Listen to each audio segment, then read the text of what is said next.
Hello, welcome to another video from Avenue X looking at Chinese drama in the past week. Before I go into today's weekly video, I've just done a January live stream and during which I talked a little bit about future plan of this channel. And I intend to shift schedule of videos and how many videos I put out and a bit of like why that's going on. So if you're curious, you can go over to that video and check. I have time coded that live stream. Now let's get back to talking about dramas because we do have a lot of things happening. The 仙剑6 Sword and Fairy, that's led by Yu Xin and Xu Kai. Airing on the platform Tencent first jumped out, I think about 2 days before it airs, that we are airing on the 18th. iQIYI's 仙剑4, so based on the 4th game, still Sword and Fairy. iQIYI cut in immediately and saying we are airdropping it now. It went live 1 day before Tencent on the 17th. The 仙剑4 on iQIYI went live. That's led by Chen Zheyuan, Ju Jingyi, Mao Zijun, and Mao Xiaohui. Back in the days when I actually played 仙剑4, the 4th game, I always cared about this IP. And when I first heard that they are making a drama adaptation and it's this cast, I already know it's not going to be very good. And as it turns out, it's just a very average fantasy sort of drama that looks really cheap, and supposedly it costs over 300 million RMB, which is totally not making sense for the quality that I see. So where did the money go? You go and figure. As for the Tencent one, that's led by Yu Xin and Xu Kai, I haven't played the game, the 6th one, so I don't know if it's like sticking close to the game. Both dramas sin in the department of really bad color grading and lighting and skin smoothing. Really, really bad. Okay. And fake set. The set that's totally in studio. Fake forests, fake trees. And thinking about 20 years ago, when 仙剑1 and 仙剑3 happened, it created a genre. It opened up the era of fantasy idol dramas. And think about the casting, right? All those major caliber actors and actresses today, 20 years later, in China, also globally, in film and also in dramas. And then you look at 20 years later, right, what we have now.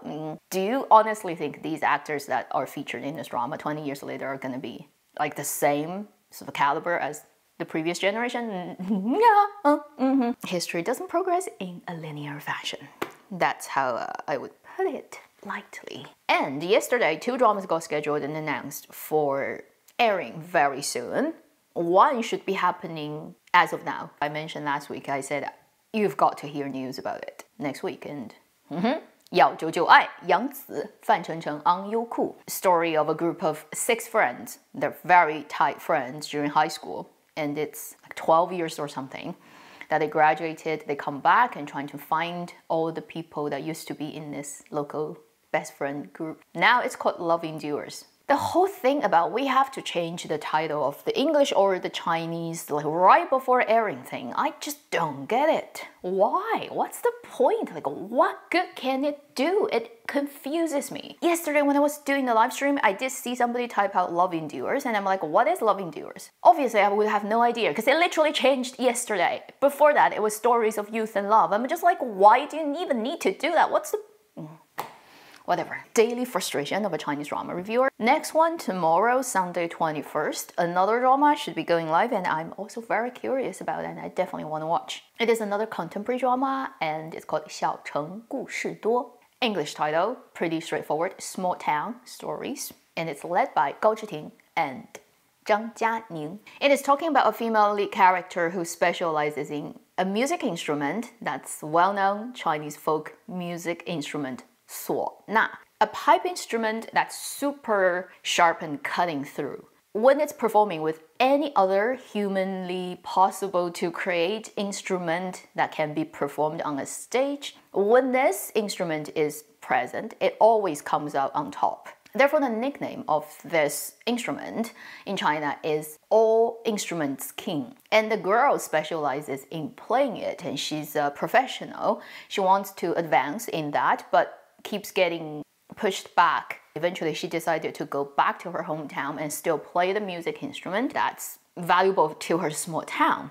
And then the male lead character is a guy, I think, just by the trailer, is somebody who runs a Chinese medicine shop. Is owner of his own business, but it's tiny, but he pretends it's really big. And these two people come together and they live in this small town. So it's a small town story and it's to do with heritage of culture, music, medicine, all that. It is airing on a satellite television that's not the tier 1, it's Shanxi in the Shanxi province, and on iQIYI. Previously, I wasn't aware of this project. Now, based on the trailer, it actually reads like a really interesting and pretty well performed and energy-wise, at least in the trailer, well-edited story. It's happening tomorrow. So 199爱 on Youku and then 小城故事多 on iQIYI. These are the two new contemporary dramas that's coming to save the day, because January so far, in terms of new dramas coming live, not considering like Blossoms that actually happened December last year, I really haven't seen a really good drama that makes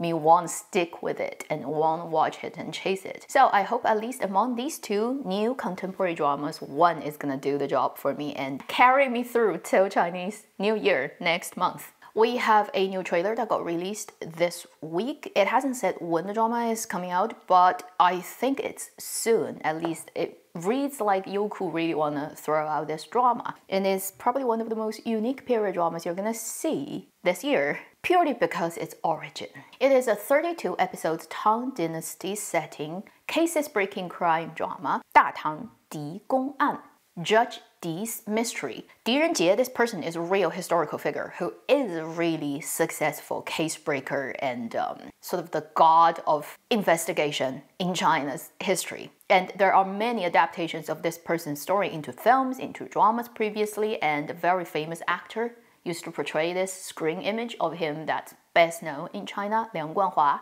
and his Di Renjie. So we have a new one that's 32 episodes from Youku about this person's story. But what is special about this IP is it's based on an original novel written by a foreigner, and this is a historical foreigner. He lived from 1910 to 1967. He's a Dutch guy named Robert Hans van Gulik. He's a very famous diplomat, also a genius of languages. He's known to speak fluently 15 different languages, including Chinese. He's also a scholar in Chinese history and Chinese culture. So he wrote a series of detective books based on this real Chinese historical figure back in Tang Dynasty. And this book is old. It's written early last century by a foreigner who is about Chinese ancient detective. Like, think about all the elements that's included in this whole thing. So purely just because that this drama is based on this type of unusual IP, that there's no way that I'm not gonna check it out when it airs. It will be led by Zhou Yiwei, Wang Likun, Zhong Chuxi. Zhong Chuxi actually plays Wu Zetian. It would also feature a lot of unit cases and a lot of actors as special guest stars of those unit stories, such as Zhang Ruoyun, such as Chen Duling, and many other people.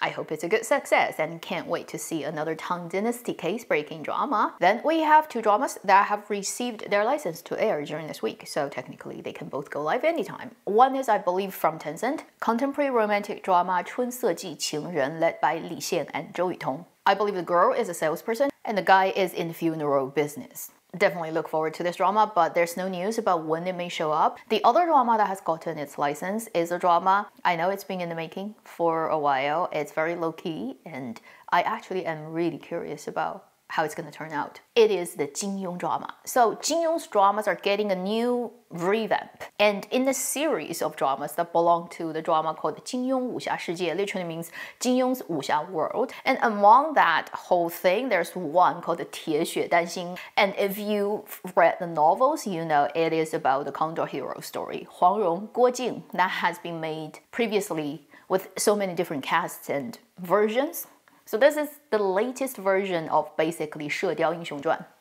And this drama has gotten its license. And the casting of this drama is something that, since day one of knowing it exists, I really want to watch. I want to see this version because I find the casting is actually quite well done. Huang Rong in this drama is played by Bao Shang'en. She actually has shown up multiple times in recent years in a lot of contemporary dramas I've watched as supporting characters. And overall, I have a very good impression of her. And she actually, I think, fits Huang Rong as well very much, just appearance-wise. And then Guo Jing is played by the actor Sha. Because of 2023 success of the film Creation of Gods, everybody knows him now as Yang Jian, but before that he was in Blue Whisper as the cat demon, who's an ethnic minority, and he does have that vibe of not being Han people. Because in the book, although Guo Jing is a Han person, he grew up on the prairie of the Mongolia sort of culture and everything. So he has that coming from outside vibe in terms of his looks. Cixia actually really fits that not so Han look person.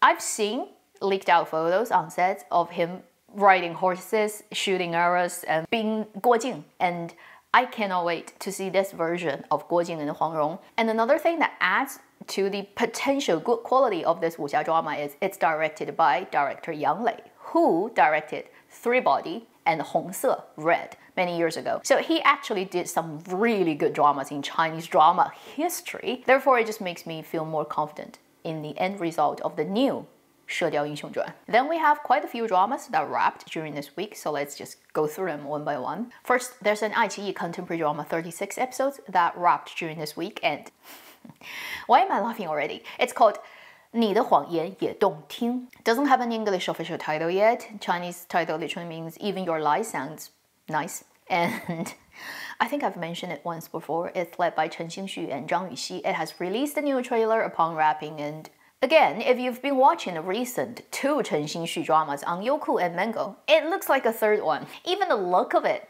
is very similar. And in this drama, he plays a doctor, and then Zhang Yuxi plays a big celebrity star. So this is a doctor and the celebrity fall in love story. We're likely to see at least Chen Xingxu 3 times this year in very similar dramas and very similar roles. So whether that's a good thing or a bad thing, not sure yet. And then we have another drama from Mango Television, 40 episodes contemporary, that has wrapped this week. It's called 好运家, English title once again, and it's led by Zhang Xiaofei and Tong Dawei. And judging by the title, which literally means a lucky family, and then looking at the cast and the size and the contemporary coming from Mango, I feel like it's one of those Mango's comfort zone, big family contemporary drama of multiple pairs, multiple generations, and type of story that overall will give you a good vibe. Type of contemporary drama, right? That airs on Hunan television around 8 o'clock. And if there is no big problem of its production quality and script writing, it's likely to be one of those dramas that actually will do pretty well on satellite television when it airs. The other drama probably will appeal more to my audiences, which is the drama that has been in the making for the last couple of months, has wrapped, 白色橄榄树, The White Olive Tree, led by Liang Jie and Chen Zheyuan, a contemporary romantic drama between a journalist and an explosive expert. And this is based on the book written by the same author who wrote the book 我的人间烟火. That was a last summer epic drama on Mango Television. Based on the newly released trailer of The White Olive Tree, what I can tell is I think Chen Zheyuan, the male actor who is right now airing his 仙剑 drama on iQIYI, did some serious bodybuilding work. Like he went to gym and put on quite a bit muscle. So he's still skinny, but he's bigger. Like you can even tell like his jawline has changed significantly. He just looked like a bigger guy now. So I think he did quite a bit hard work to put on some muscles, particularly around the shoulder area, that makes him look a lot more masculine than before. This is a good look on him. I never pictured him looking like this, but just by the trailer, I'm like, oh wow, you've done some work and you look different now. Opens up more possibilities for his roles. Because previously, you just never would think of him being able to play more masculine, stronger man, older man role, but now it's like, it's there. And Liang Jie is always an actress that I really like. So I actually have a really great interest now in this drama. I really want to see the gymmed up version of Chen Zheyuan and what he will look like in this contemporary drama. Then we have 2 new dramas that have started shooting or announced that they are already in the making, although previously they are keeping it a secret. The first drama is a drama that actually has been in the making for already a month, but they kept it under carpet, not letting anybody know. Now they're already well into the middle of it. And this drama is called 破晓时分, literally means dawn, or right at the moment of dawn. Just by hearing that title, you know it's talking about some type of revolution or spy drama in Mingguo, and I think it is. It is a spy espionage drama. It's a 36 episodes iQIYI drama. It's been shooting in Xiamen for a month, and they just opened the ceremony and sort of conference to let people know it's going on. And it features a really solid mid-age range actor cast, led by Yu Hewei, Wu Yue, Wei Chen, Zeng Li. By hearing these 4 names, I'm like, I'm in. Yu Hewei, one of the best actors, I'd say, of his age range. Wu Yue, underrated sometimes. I know she gets every award possible in Chinese drama land, but still, people sometimes don't think of her as their first choices, but then when she pops up, you're like, yeah, that face and that actress, she's good. So Wu Yue and Yu Hewei as a lead, no problem. And then I'm so excited that it features Wei Chen. He's a singer, but he's been in dramas and he's actually so good at acting. His role in Disappearing Child that I really appreciate, that Mango monsoon mystery thriller drama, he was so good in that. Ever since then, I was like, I've been watching, you know, like Wei Chen's next project, what he's gonna be in, and he's in this espionage drama. I'm like, yay! So because of the casting, right, whenever this drama airs, I will definitely check it out. The last drama that I started shooting, oh my god, started this huge wave of which is another period drama, nothing special, from Yu Zheng, nothing special, that features a group of people, nothing special. Huge family story, 5 sisters and their husbands, so it's called Fu Lin Men, literally means 5 lucky things come to the door. Okay, fine, it's a period drama and it's gonna feature a lot of Yu Zheng's people, fine. It's already blown up on China's internet because, as it turned out, he actually publicized the whole story and complained on internet, and he's a drama queen, everybody knows. This producer, as a guy, is known to be a drama queen. Accusing the actress Zhu Dan, you know her. She's been in dramaland for years, since the days of 10 Miles of Peach Blossoms. Supposedly, Zhu Dan should be playing the lead role in this Fu Lin Men Yu Zheng's drama, but they haven't signed a contract to actually pin it down. Before suddenly, in Yu Zheng's words, she quit this production and went to another one to be another project's lead actress because she thinks it's a better choice. So technically, legally speaking, she hasn't really done anything wrong, but then obviously Yu Zheng isn't happy. And the rumored project that she went to so that she can be a female lead is a drama that I cannot be 100% sure, but I think in which like she is leading it with Zheng Yecheng, another period drama, and Yu Zheng went nuts on internet. So that's the story. During the opening ceremony of the Yu Zheng drama this week, he got caught on camera, and it's a real video, you can go on internet and watch it, where he speaks as the producer at the opening ceremony. And he's like, we are a good drama, it's gonna be very interesting, it's gonna, you know, sell very well. And then he said, for people who can't be here, go die.